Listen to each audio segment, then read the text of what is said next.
നമസ്കാരം എല്ലാവർക്കും. Thank you. ഞാൻ ഒരുപാട് സമയം എടുക്കുന്നില്ല, കാരണം ഒരുവിധം ഈ സിനിമയെക്കുറിച്ച് ഇവിടെ വന്നവരെല്ലാവരും വീണ്ടും വീണ്ടും റിപ്പീറ്റ് ചെയ്ത് പറഞ്ഞുകൊണ്ടിരിക്കുകയാണ്. അപ്പം റിപ്പീറ്റേഷൻ നമുക്ക് ഒഴിവാക്കാം. ഞാൻ ആക്ച്വലി എൻ്റെ സിനിമകളെല്ലാം ഇപ്പം ന്യൂജൻ ടീമിൻ്റെ കൂടെയാണ് കൂടുതലുള്ളത്. അപ്പോൾ എനിക്കെന്ന് വെച്ചാൽ അവരുടെ ഒരു വൈബ് കിട്ടുന്നതുകൊണ്ടാവാം ഞാനും അവരുടെ ഒരാളായിട്ട് എനിക്ക് അങ്ങനെ ഒരു എനർജി കിട്ടുന്നുണ്ട്.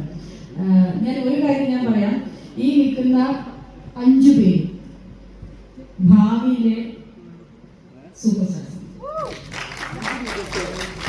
സീരിയസ്ലി ഉഗ്രൻ ആക്ടേഴ്സാണ്. ഞാൻ വെറുതെ പറയുന്നതല്ല. എല്ലാവരും ഞാൻ ചെയ്തിട്ടൊന്നും പറയുകയായിരുന്നു, ഒരു വിഷമിക്കണല്ലോ അല്ലെങ്കിൽ. പക്ഷെ ഇവര് 4 പേരും ഉഗ്രൻ ആക്ടേഴ്സാണ്. എനിക്ക് ഈ പറഞ്ഞ പോലെ നോക്കിക്കണ്ട ഇവിടെ കാണുന്ന പിള്ളേരെയല്ല, അവിടെ ഞാൻ സ്ട്രിക്റ്റ് ആണ്, സംഭവം ശരിയാണ്, അവിടെ ഇതാണ്. പക്ഷെ ഒരു ജെല്ലായിരുന്നു, നമ്മൾ ഭയങ്കര കമ്പനി ആയിരുന്നു ശരിക്കും പറഞ്ഞു കഴിഞ്ഞാൽ. ഞാൻ പറയായിരുന്നു, എനിക്ക് സിനിമയിൽ കിട്ടിയിരിക്കുന്ന മുഴുവൻ മക്കൾ ആൺപിള്ളേരാണ്. ഈ സിനിമയിലാണ് എനിക്ക് മോളെ കിട്ടിയത്. അതായത് സിനിമയിൽ മോള് ബാക്കി എല്ലാം ആൺപിള്ളേരാണ് കിട്ടിയിരിക്കുന്നത്. നമ്മള് പാലിനൊക്കെ എടുത്തു നോക്കുകയാണെങ്കിൽ 2 ആൺകുട്ടികളാണ്. ഹോം എടുത്തു നോക്കുകയാണെങ്കിൽ 2 ആവിഷ്കാരക്കാരാണ്, ബോയ് ഹോമാണ് എല്ലാം. ഇപ്പൊ മലയാളി ഇന്ത്യയിൽ മില്ലിനായിരുന്നു, അതിലൊരു മോളുണ്ട്, പക്ഷെ അവർക്ക് ഇമ്പോർട്ടൻസ് കുറവാണ്, മില്ലിനായിരുന്നു. അപ്പം ഇതിലാണ് എനിക്ക് മോള് ഇതായിട്ട് കിട്ടിയത്. പിന്നെ ഈ പിള്ളേരും ക്രൂവിന് മൊത്തത്തിൽ ഞാനൊരു ഭയങ്കരമായിട്ട് എൻജോയ് ചെയ്ത ഒരു ഇതായിരുന്നു, സെറ്റായിരുന്നു. അടിനാശം വെള്ളപ്പൊക്കം രാത്രിയെന്നില്ല പകലെന്നില്ലാതെ ഹാർഡ് വർക്ക് ചെയ്യുന്ന കുറേ ആൾക്കാരെ എനിക്ക് അവിടെ കാണാൻ പറ്റി. ടീം നേരത്തെ ഇവര് പറഞ്ഞ പോലെ തന്നെ ഫുൾ ടീം. ഡയറക്ഷൻ സൈഡ് ഷഹദിനെ കുറിച്ച് പറയുന്നുണ്ടായിരുന്നു. ആക്ച്വലി ഷഹദ് 2 സിനിമ ഡയറക്ട് ചെയ്തില്ല. 2 സിനിമ ഡയറക്ട് ചെയ്ത ഡയറക്ടറാണ് ഷഹദ്. ഇവരൊരു അസോസിയേറ്റ് ആയിട്ട് വന്ന് നിൽക്കുമ്പോൾ ഷഹദിന്റെ മനസ്സ് നമ്മൾ കാണണം. 2 സിനിമ ചെയ്ത ആൾക്ക് വേണമെങ്കിൽ ഇല്ല, ഞാൻ ഡയറക്ടർ എനിക്ക് ചെയ്യാൻ പറ്റില്ല എന്ന് പറഞ്ഞല്ല, ഒരു ഫ്രണ്ട്ഷിപ്പിന്റെ അല്ലെങ്കിൽ അങ്ങനെ ഒരു ഗ്യാതറിങ്. അപ്പോൾ അത് ഷഹദിന്റെ മനസ്സാണ്. ഹോൾ ക്രൂ, അസോസിയേറ്റ്സ് എല്ലാവരും ഹാർഡ് വർക്ക് ചെയ്തൊരു സിനിമയാണ്. പിന്നെ ഇവിടെയുള്ള ടെക്നിക്കൽ സൈഡ് അല്ലെങ്കിൽ മ്യൂസിക്കൽ സൈഡൊന്നും എനിക്ക് പേഴ്സണലി ഞാൻ പരിചയപ്പെട്ടിട്ടില്ല എന്ന് തോന്നുന്നു, അല്ലേ? പരിചയപ്പെട്ടില്ല. നമ്മുടെ ക്യാമറമാൻ ഇരിക്കുന്നത്. എല്ലാവർക്കും താങ്ക് യു സോ മച്ച്. ഒന്ന് മുന്നോട്ട് കയറി സംസാരിച്ചു സാർ. ക്യാരക്ടറിന്റെ സ്വഭാവമല്ലേ പറഞ്ഞത്? അതെ, ക്യാരക്ടറിന്റെ സ്വഭാവം. അതാണ് ഞാൻ ക്യാരക്ടർ സ്കെച്ചിന്റെ ഫിലിം ചോദിച്ചപ്പോ മഹാവൃത്തികളുടെ ക്യാരക്ടർ അതെന്തെന്ന് പറയണത്. മൊത്തത്തിൽ ഒരു കുഴപ്പക്കാരൻ, കുശുമ്പൻ, അല്പൻ, അഹങ്കാരി, കോംപ്ലക്സ് എല്ലാം ഉള്ളൊരു ക്യാരക്ടർ. ഭാര്യ പ്രിൻസിപ്പലാണ്. എൻ്റെ അച്ഛന് എനിക്ക് തരേണ്ട സ്വത്ത്, കോളേജും മറ്റു സ്വത്തുക്കളും അത് ഈ പെണ്ണുങ്ങളെ എഴുതി കൊടുത്തുള്ളൂ. അപ്പം എനിക്ക് ഇഷ്ടപ്പെടും. അതിൻ്റെ കോംപ്ലക്സ് ആണ് മാക്സിമം. എന്തെല്ലാം ഒരു പരിപാടി കോളേജ് ഉണ്ടെങ്കിൽ അത് പരമാവധി ഇടപെട്ട്, കാരണം ഇതിനകത്തുള്ള ഒരു ആളും കൂടെ ഞാൻ അല്ലേ, അതിനകത്ത് നമ്പറല്ലേ, അതായത് ബോർഡ് മെമ്പറാണ്. അപ്പോൾ അറ്റൻഡ് ചെയ്യണമല്ലോ, അറ്റൻഡ് ചെയ്യാതിരിക്കാൻ പറ്റില്ല. അപ്പോൾ ഇത് ഒരു കാരണം എടുത്തിട്ട് എല്ലാ മീറ്റിങ്ങിലും കയറി കുഴപ്പമുണ്ടാകുന്നതാണ് ഇയാളുടെ ജോലി. അതാണ് നമ്മുടെ കേരളം.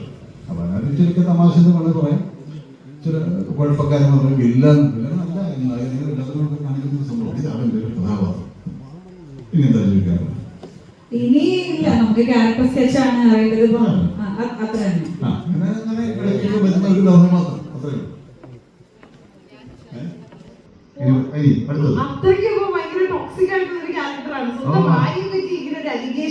അതെ, ഇയാൾ അടിച്ചു പൊളിച്ചെല്ലാം കളയത് വരുന്നതല്ലേ.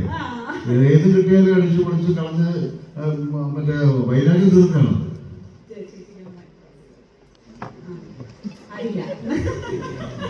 ഓക്കെ സാർ, അപ്പൊ സാർ എന്തായാലും ഒരു കോമഡി ഫിലിമില് മഞ്ജു ചേച്ചിയും അശോകൻ ചേട്ടനും കൂടെ ഒരുമിച്ച് ഒരു കപ്പിളായിട്ട് ഒരു കോമഡി മൂവിയിൽ വരികയാണെന്ന് പറയുന്നത് തന്നെ നമ്മുടെ എല്ലാവരുടെയും എക്സ്പെക്ടേഷൻ വളരെ ഹൈ ആണ്.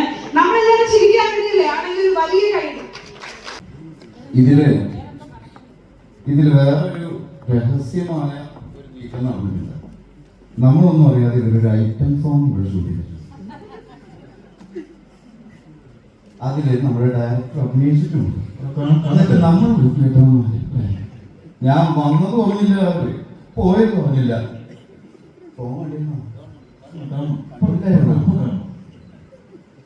ഞാനൊന്നും പറയുന്നില്ല.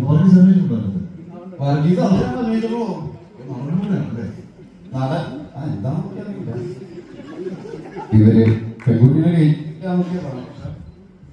ഇവര് അങ്ങനൊന്നും ഇല്ല. പക്ഷെ ഐറ്റം കറക്റ്റായിട്ട് അത് ആ പെൺകുച്ചിനെ കൊണ്ടുവന്ന് ആ ഇക്കാലത്താണ് ഐറ്റം സോങ് കിട്ടുകയാണ് വെള്ളത്തിൽ.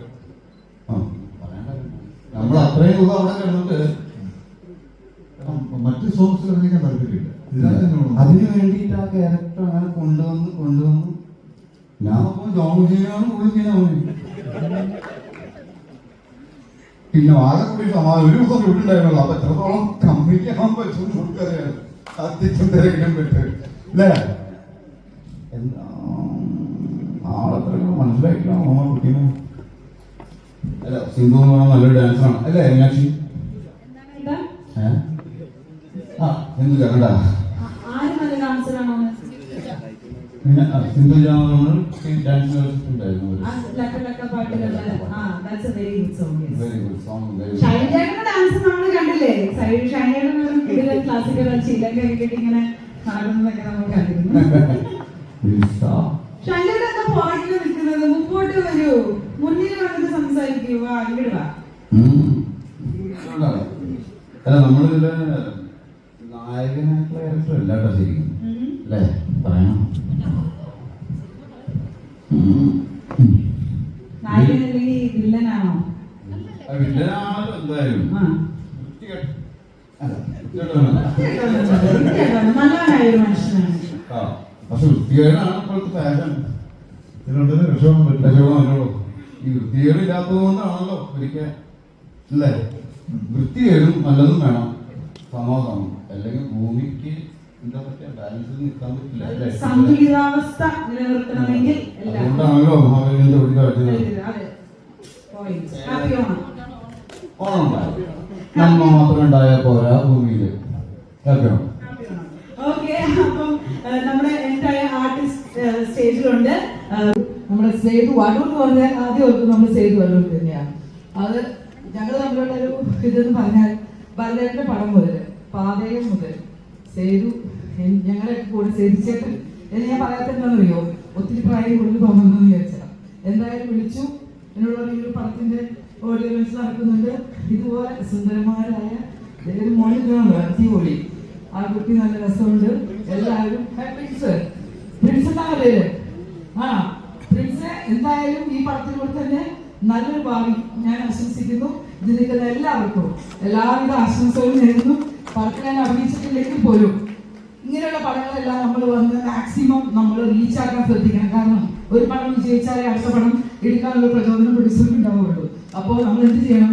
നമ്മൾ അഭിനയിച്ചില്ലെങ്കിലും ആ പടം വിജയിപ്പിക്കാൻ വേണ്ടി നമ്മളെല്ലാവരും ഒരുമയോട് കൂടി തന്നെ അതിനെ സപ്പോർട്ട് ചെയ്യണം. ഒരു പ്രൊഡ്യൂസർ, ഒരു നല്ല ഡയറക്ടർ. ഇപ്പോൾ എന്നോട് ചോദിക്കും, പ്രിയങ്ക ടീച്ചറെ കഴിവ് മുഴുവൻ പുറത്തിറക്കാൻ പറ്റിയിട്ടില്ലേ? ശരിയാ, എൻ്റെ കഴിവ് പുറത്തിറക്കാൻ ഒരു സമയം വരും. അത് ആരും തീരുമാനിക്കണം? ഒരു നല്ല ഡയറക്ടർ തീരുമാനിക്കണം. ഒരു ഡയറക്ടർ വിചാരിച്ചു കഴിഞ്ഞാൽ ഏതൊരു നടനെയും നടിയെയും നല്ല രീതിയിൽ തന്നെ മുന്നോട്ട് കൊണ്ടുവരാൻ സാധിക്കും. ഒരു ഡയറക്ടറെ കയ്യിൽ തന്നെയാണ് ഒരു നടിയുടെ എല്ലാവിധ അഭിനയങ്ങളും ഇരിക്കുന്നത്. അപ്പോൾ ഇരിക്കുന്ന ഈ ചെറുപ്പക്കാരനാണ് ഒരുപാട് വർഷം, ഞാനിപ്പോൾ കുറേ വർഷങ്ങളായി ഞാൻ ഉപയോഗിക്കുന്നു. അഭിനയിച്ച പടങ്ങളിൽ പൊട്ടിന് തീരെ പോലെ ചെറിയ സീനാണെങ്കിലും എന്നെ കൊണ്ട് നിങ്ങളുടെ മനസ്സിൽ ചെറിയൊരു സ്ഥാനം ഉണ്ടാക്കിയെടുത്തിട്ടുണ്ടെന്ന് ഞാൻ വിശ്വസിക്കുന്നു. എനിക്ക് അത് തന്നെ എനിക്ക് ലോട്ടറി അടിച്ച പോലെയാണ്. എന്തായാലും നിങ്ങളുടെ മുമ്പിൽ ഇതുപോലെ വന്ന് നിൽക്കാനും ഇവരെ എല്ലാം ആശംസിക്കാനും എനിക്ക് ചെറിയൊരു അവസരം തന്ന എൻ്റെ സേതു ചേട്ടനോട്, പ്രിയപ്പെട്ട സേതു ചേട്ടനോട് എല്ലാവരും നന്ദി പറയുകയാണ്. മുന്നിലും മഞ്ചിരിപ്പുണ്ട്. അമരത്തിലെ ഭരതേട്ടൻ്റെ പുറത്ത് അവരൊക്കെ ഇരിക്കണം ഫ്രണ്ടില്. പിന്നെ ഞാൻ പറഞ്ഞല്ലോ ഷൈനെ കുറിച്ച് എനിക്കൊന്നും പറയാൻ, ഈ പടം സക്സസ് ആണ്. ഞാൻ കരുണാക്കുള്ള ഒരാളാണ്. ഈ പടം സക്സസ് ആവും. ഇതിന്റെ 100ാം ദിവസം ആഘോഷിക്കുമ്പോൾ സേതു ചേട്ടാ എന്നെ വിളിക്കണം, ഞാൻ വരും. ഇല്ലേ എല്ലാവരും ഇല്ലേ? അപ്പൊ ഒരു പ്രചോദനം എല്ലാവർക്കും.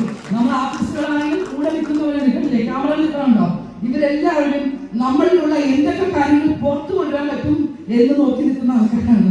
ഇവർക്കാണ് നമ്മൾ ആദ്യം സപ്പോർട്ട് ചെയ്യേണ്ടത്. കാരണം ഈ പണം ആദ്യം പുറത്തു വരുന്ന ഇവരിപ്പോഴായിരിക്കും. അപ്പൊ ഇവർക്കും സപ്പോർട്ട് കൊടുക്കുക. ഈ ഇരിക്കുന്ന എല്ലാവർക്കും ദൈവത്തിന്റെ എല്ലാ അനുഗ്രഹം ഉണ്ടാവട്ടെ എന്ന് പ്രാർത്ഥിക്കുന്നു. നന്ദി, നമസ്കാരം.